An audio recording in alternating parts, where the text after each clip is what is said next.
Welcome on the news end of the AM show, and we start by talking health. And pregnant women in Kurugu in the west, Mamprusi West municipality of the northeast region are forced to walk more than 15 kilometers from their community to access antenatal and delivery services elsewhere due to the absence of a healthcare post.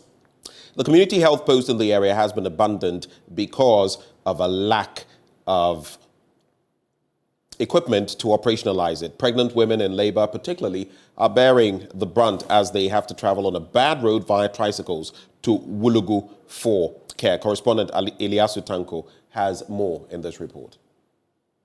A large farming community located in a meander of the White Volta River near Wulugu and 23 kilometers away from the municipal capital Wale in the northeast region. The community since its beginning has been bedeviled by many socio-economic problems with little attention from the state authorities. The community members who live here are poor and largely uneducated, but one of the hard-working groups of people known for their large cultivation of sorghum, millet and maize to feed the nation. One of the most pressing challenges facing this poor community, however, is the lack of health center to serve as source of medical care for the residents. Attempts had been made in 2015 by the then NDC administration to establish a health center, which led to the construction of this chief's facility in 2016, but the facility had completely been abandoned after the government of the New Patriotic Party came to power in 2017. In 2020,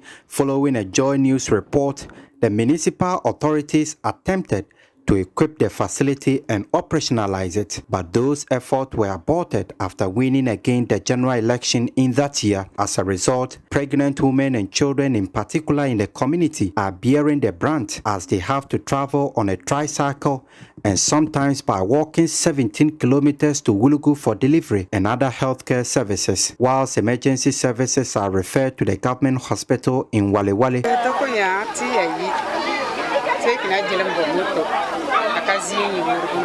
Because the health post here isn't functioning, you have to go around to beg for a motorbike anytime you are going for antenatal care. Most often, we walk to Wulugu when we don't get a motorbike. On your way, sometimes you get help by motorists.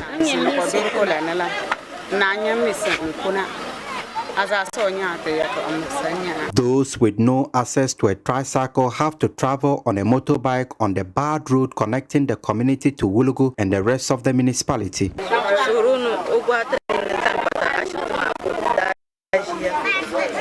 We are appealing to the government to equip the facility in this community to end or reduce our plight on the road. Pregnant women in labor are carried on motorbikes even at night to Wulugu to be taken care of.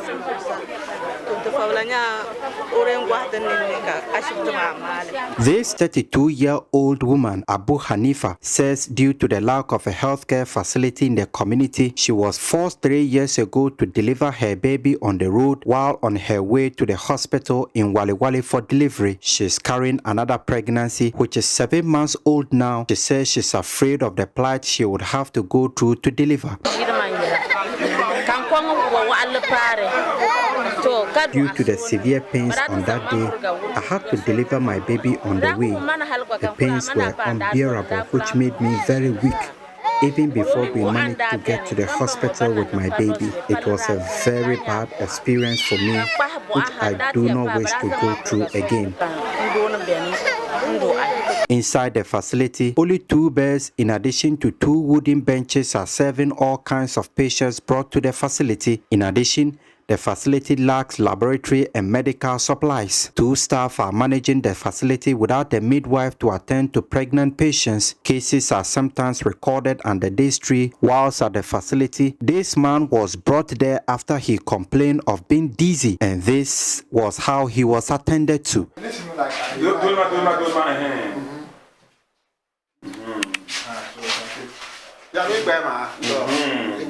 In response, the municipal chief executive for the area, Arimi Somolaki Basintali, said efforts were in place to address the challenges in the community. He, however, called for support from NGOs and donor organizations. The beds are not enough. What we provided as an assembly on specific to Chief's compound is there, but where they are as a remote community, we need to get more beds so that at least they can detain more of the people here. Government alone cannot do the work. We need more support to come. I have about 126 communities in West Memphis. I'm going around all of them. I have more than 17 chiefs compounds in the municipality. It means a lot. Last time we gave them a motorbike and some other logistics to start. So as time goes on, we'll try to solve the problem. But indeed, the community needs some support. And I am aware, as the Municipal Chief Executive, we are going to work on it. I'll collaborate with the Ghana Health Service to see how best we can make this place an enviable place. Reporting from Kurugu, Elias Sutanko for Joy News. Well, staying on health, experts say intermittent fasting during breastfeeding is risky as it can be a challenge to meeting the nutritional requirements of new mothers and newborns. Now, with Muslims across the world obliged to fast during the holy month of Ramadan, what is expected of this group of women? In the following report, Anas Sabit seeks answers as he engages experts in health and in Islam. Fasting from dawn to dusk may affect the biochemical or nutrient content of the breast milk to a certain extent. Experts say fasting the month of Ramadan for lactating mothers may be a bit risky as it can be a challenge to meet caloric, nutritional and fluid requirements for new mothers as well as their babies. But as Muslims observe this holy month, how many people are aware of these developments with limited information on the subject? We engage a public health nurse at the Techiman Holy Family Hospital, Zufau Ahmed, to throw more light on this. Fasting in breastfeeding and pregnant women is not advisable. In either case, if the woman who want to fast should seek the help of a health worker. When a woman who is breastfeeding fasts, there's the likelihood that it will reduce caloric intake and also water intake. So obviously, it can cause dehydration. And we know that milk, more than 50% of milk is made up of water. So if a woman should be dehydrated, it means that it will affect the milk supply. So the baby wouldn't be getting enough breast milk. Zulfao tells me that aside the effects of this on the baby, the breastfeeding mother is equally affected as the baby would always want to lunch on the breast milk of the mother. It can as well affect the woman because naturally a baby would want to breastfeed. So if the baby is not able to breastfeed, you are not able to also produce this nutrient, the baby will always want to lunch on the breast milk. So the little nutrients in the breast milk, the baby is taking it. Your body is also fighting for those nutrients. So there's a likelihood you can have anemia deficiency because these micronutrients, some of them help in the buildup of red blood cells. The poor child, according to Zulfao, is going to be the most affected as the situation stands a chance of affecting the baby's IQ. As we said that a breastfeeding mother who fasts is likely to have low micronutrients. It means that obviously the baby won't get these micronutrients. And these micronutrients are very important to brain growth.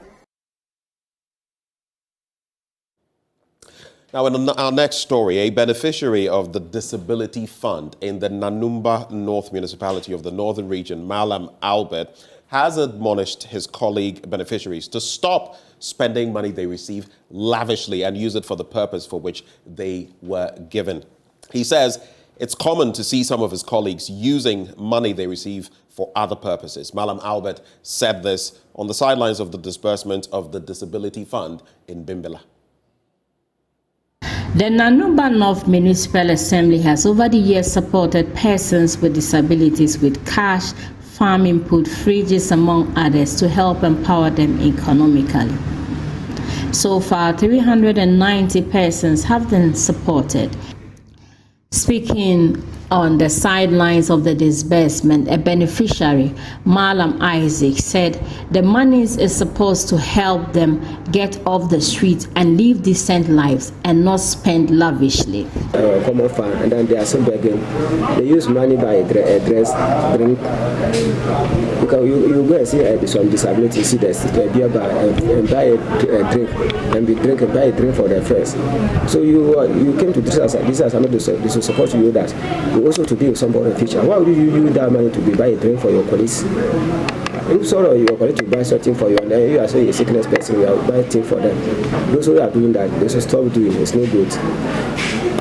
You go in there, go start begging, and then they should stop going there, beer buy a drink and booze. It's no fair that disability to drink and booze. It's no fun. Another beneficiary, Ajay Gifty, tax beneficiaries who still parade themselves on the streets as beggars to stop the act and stop embarrassing persons with disability. I think then that they shouldn't beg again. They should stop begging. Those who come and collect, they should stop begging. And those who didn't collect, they should come and collect and stop begging. They shouldn't beg again. If they have been begging like this, they have spoiled our destiny because it's not good. They should stop begging. I think then that they should stop begging at the roadside. The municipal chief executive for the Nanumba North Municipality, Abdullah Yakub, said some of the beneficiaries are doing very well. We are not giving them the money to just go and sit down and spend. Before you are giving the money, a form is filled. You have made a request to the committee that this is what I want to do. The committee sits, evaluate your request and approve an amount for you. Some say that they want to go into farming, some want to do business, and some want to do other things. There is always a monitoring committee that goes around to see whether the monies that we are giving you, you are putting it into what you say you are coming to use it to.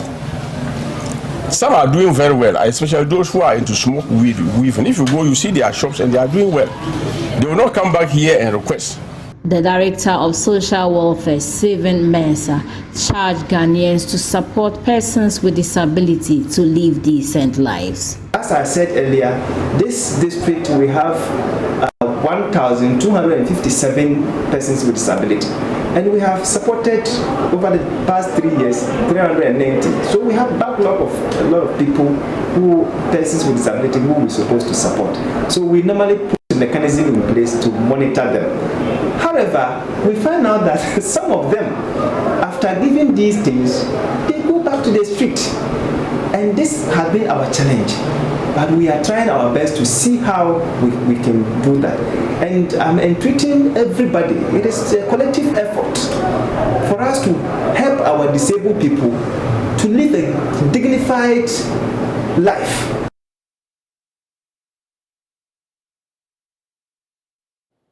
Let's turn our gaze to the season of Easter now. And after more than 20 years of feasting with the homeless, the Joy FM Easter Soup Kitchen made a stop at the Wager. Leprosarium management and on-air personalities wined, dined, and danced with residents of the shelter. Authorities of the Wager Leprosarium are calling for urgent help with essential items like food, medical materials, and financial aid as they strive to keep up with the ballooning cost demands so they can properly cater for residents. It's the Wager Leprosarium, and this year Joy FM Easter Soup Kitchen is here. Just to tell you a little bit about the Leprosarium before I talk to the managers itself. The Leprosarium has been operating since 1950, well over 70 years now. And this is a place where people living with leprosy come to seek refuge.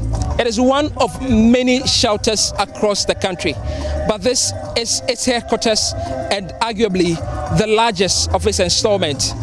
But this year, Joy FM has chosen on Easter Monday to spend a full day with the residents here. And this is part of its Easter Soup Kitchen project that has been running since the year 2000. They are here to spend the day, to dine and bond with the residents here.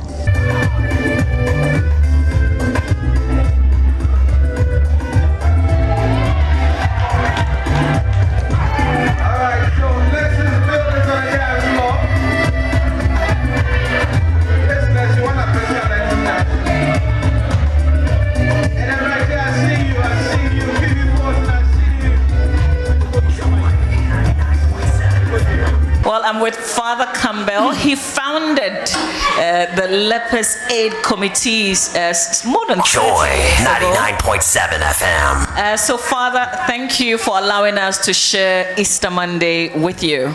We are so happy that you've come here to share such joy and happiness with all our dear residents here.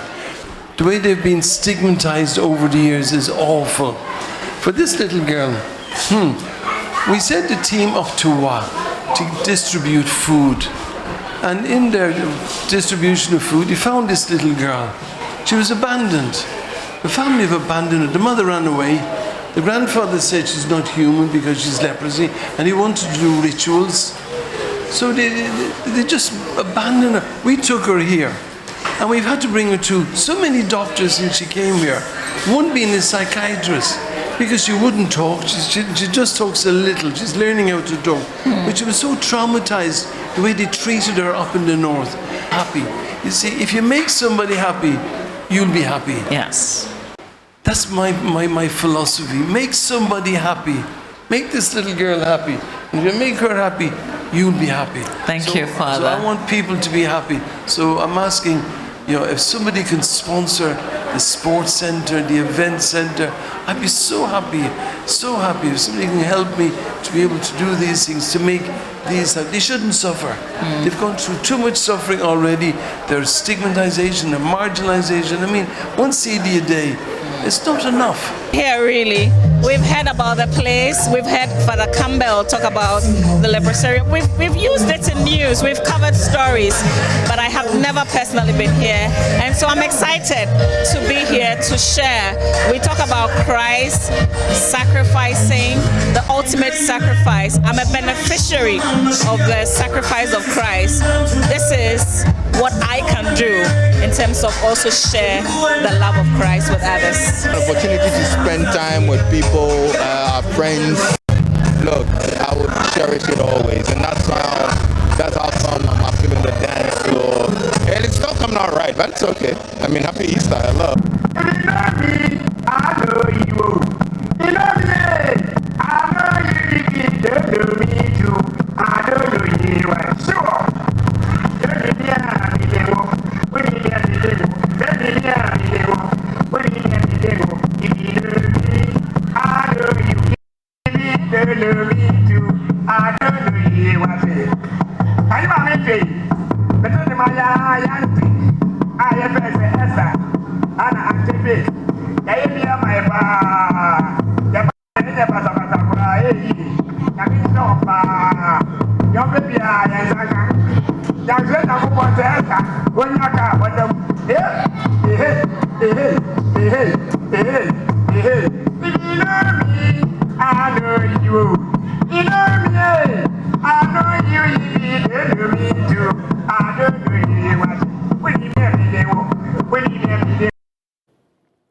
Beautiful. Well, staying on that note of Easter, after all the religious activities, all roads led to the Kumasi Rattray Park on Easter Monday for a fun-filled event.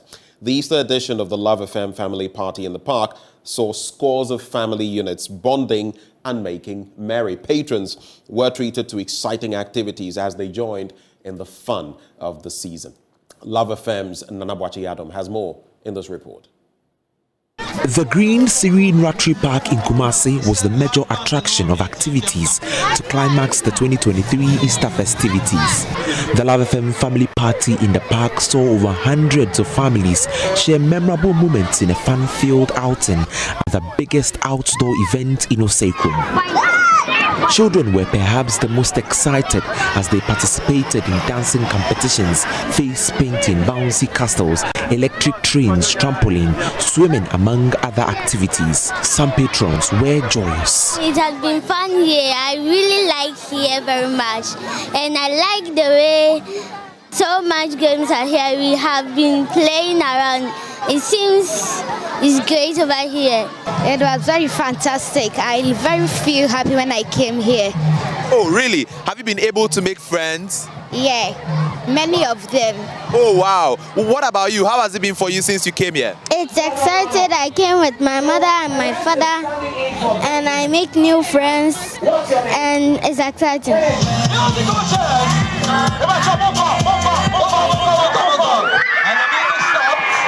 We are 4 in number, myself, my wife, and 2 boys. The activities that we've engaged, the kids have engaged themselves through, is so exciting, and it will remain indelible in their minds.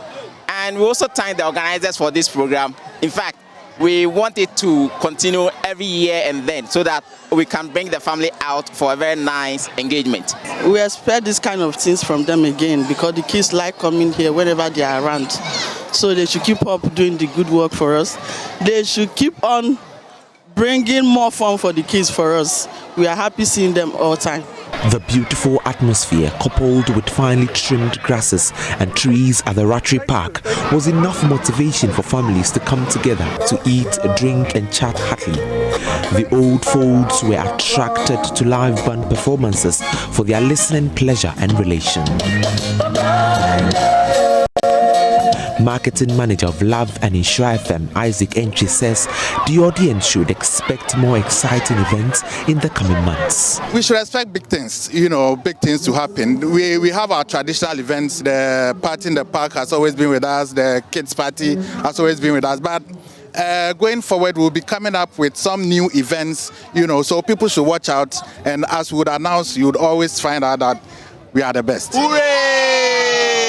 Guess what? It has been a fun-filled moment here at the Kumasi Ratri Park. It is the Love FM family party in the park, the Easter edition. For Joy News, my name is Nana Boachidankai Adam. It's a wrap for the news. Stay with us. The news review up next.